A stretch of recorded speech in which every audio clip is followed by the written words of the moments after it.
평생을 바친 대가, 과연 모래 위에 쌓은 성이었을까요? 33년간 GOP와 격오지를 오가며 복무를 마친 한 원사님이 퇴역 후 매달 290만 원의 연금을 받습니다. 그건 지난 세월에 대한 의심의 여지 없는 당한 보상이자 국가와의 굳건한 약속처럼 보입니다.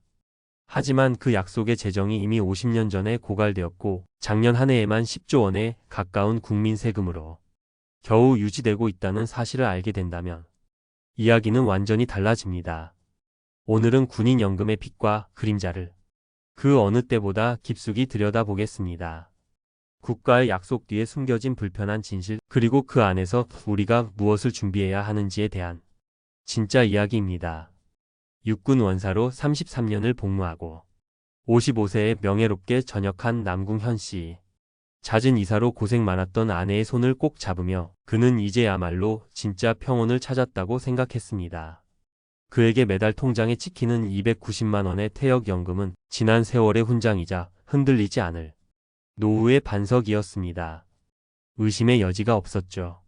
전역 후 맞이한 어느 한가로운 오후, 거실 소파에 앉아 무심코 스마트폰을 넘기던 그의 눈에 한 기사 제목이 박혔습니다.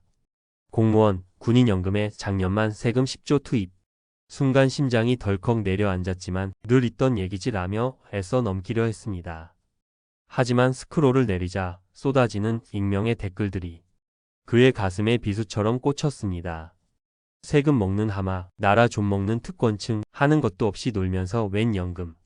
자신이 평생을 바쳐 지켜온 국민에게 세금 도둑으로 불리는 현실. 훈련 중 다쳤던 무릎이 괜히 더 욱신거렸고 살을 애는 추위 속에서 철책을 지키며 밤을 새우던 기억이 섬광처럼 스쳐 지나갔습니다. 그가 받는 연금은 특혜가 아니라 희생에 대한 정당한 대가라고 굳게 믿었건만 세상은 그를 국가에 부담을 주는 존재로 낙인 찍고 있었습니다. 그날 밤 남궁현 씨는 잠을 이루지 못했습니다. 확신으로 가득했던 마음에는 의심이라는 깊은 균열이 생겼고 이러다 정말 연금이 깎이는 건 아닐까? 하는 불안감이 독초처럼 자라났습니다. 곁에서 뒤척이는 아내를 보며 그는 누구에게도 말 못할 깊은 자괴감에 빠졌습니다. 많은 분들이 내가 낸 기여금이 차곡차곡 쌓여서 나중에 연금으로 돌아온다고 생각합니다. 이 사실은 남궁현 씨와 같이 성실하게 복무한 군인들에게 더 큰 배신감으로 다가옵니다. 군인연금 기금은 이미 1973년에 완전히 소진되었습니다. 남궁현 원사님이 갓 임관하기도 전의 이야기입니다. 그는 자신이 매달 내는 기여금이 든든한 기금에 쌓이고 있다고 철석같이 믿었지만 실상은 그가 첫 월급을 받기도 전에 시스템의 저수지는 이미 바닥을 드러냈던 것입니다. 지금 지급되는 연금은 과거에 쌓아둔 기금에서 나오는 것이 아니라 매년 국가 예산, 즉 국민의 세금으로 전액 충당되고 있습니다. 관련 통계에 따르면 작년 한 해에만 군인연금과 공무원연금의 부족분을 메우기 위해 투입된 세금이 약 10조 원에 달합니다. 이는 밑 빠진 독에 물 붓기라는 뼈아픈 비판에서 자유로울 수 없는 구조적 문제입니다. 여기에 또 다른 문제가 있습니다. 이 나라 지표의 공식 통계는 재정 악화의 근본적인 원인을 보여줍니다. 남궁현 원사님이 복무할 때는 보이지 않았던 진실입니다. 동료들과 함께 땀 흘리며 국가를 지키는 동안 연금 시스템의 시간은 전혀 다른 방향으로 흐르고 있었습니다. 연금 기여금을 내는 현역 군인의 수는 거의 그대로인데 평균 수명 연장으로 연금을 받는 퇴역 군인 선배들은 계속해서 늘어나고 있습니다. 이는 축복받아야 할 장수가 오히려 재정에는 부담이 되는 아이러니한 상황을 만들고 있습니다. 이처럼 내는 사람과 받는 사람 사이에 심각한 불균형이 재정 적자를 눈덩이처럼 불리는 핵심 원인입니다. 2013년에 기여율을 올리는 등 일부 개혁이 있었지만 이미 기울어진 운동장을 바로 세우기에는 역부족이었다는 것이 전문가들의 중론입니다. 그렇다면 더 강력하게 개혁하면 되지 않느냐고 반문하실 수 있습니다.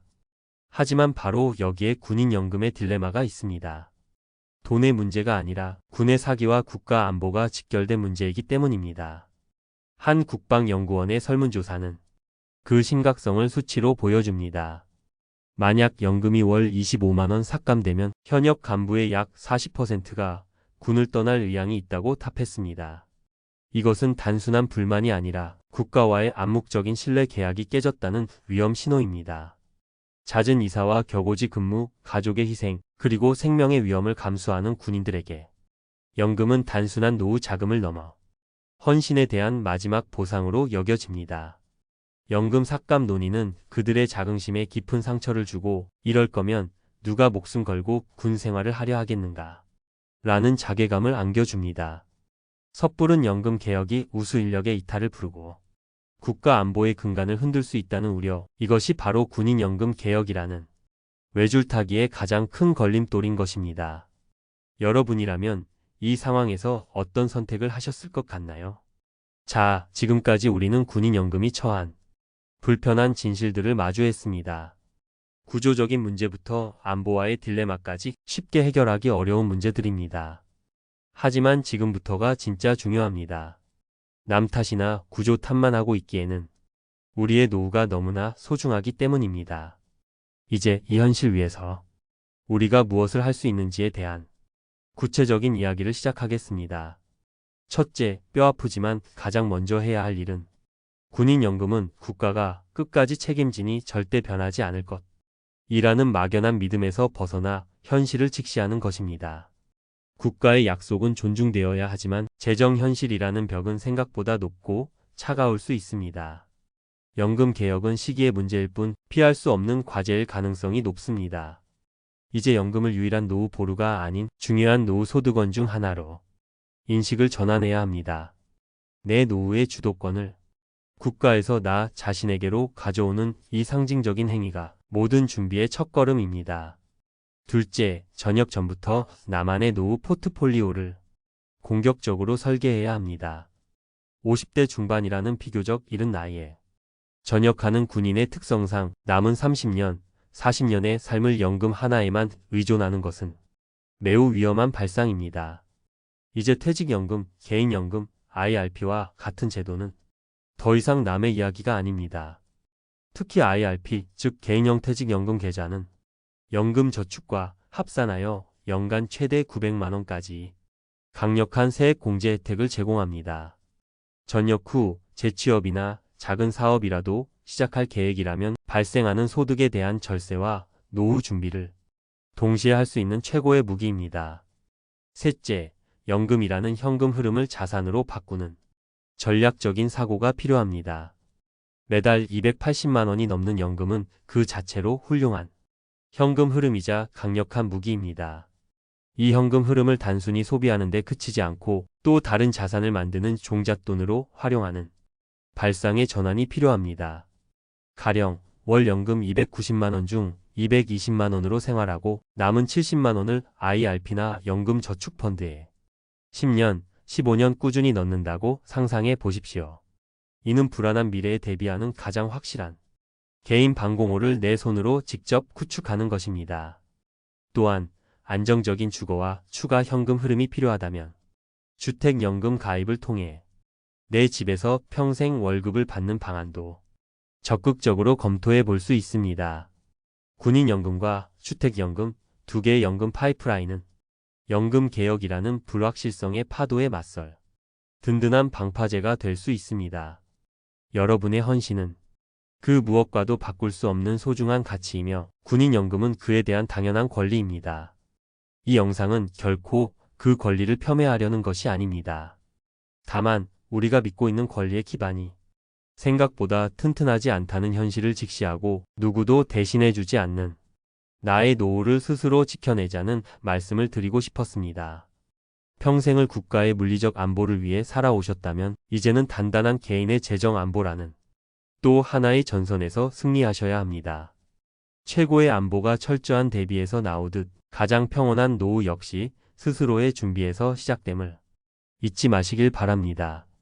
오늘 이야기가 여러분의 노후를 준비하는데 작은 등불이 되었기를 바랍니다. 비슷한 고민을 하고 계시거나 더 좋은 지혜가 있다면 댓글로 여러분의 소중한 생각을 나눠주십시오. 오늘 내용이 도움이 되셨다면 구독과 좋아요, 알림 설정으로 저희 채널과 계속 함께해 주시길 부탁드립니다. 감사합니다.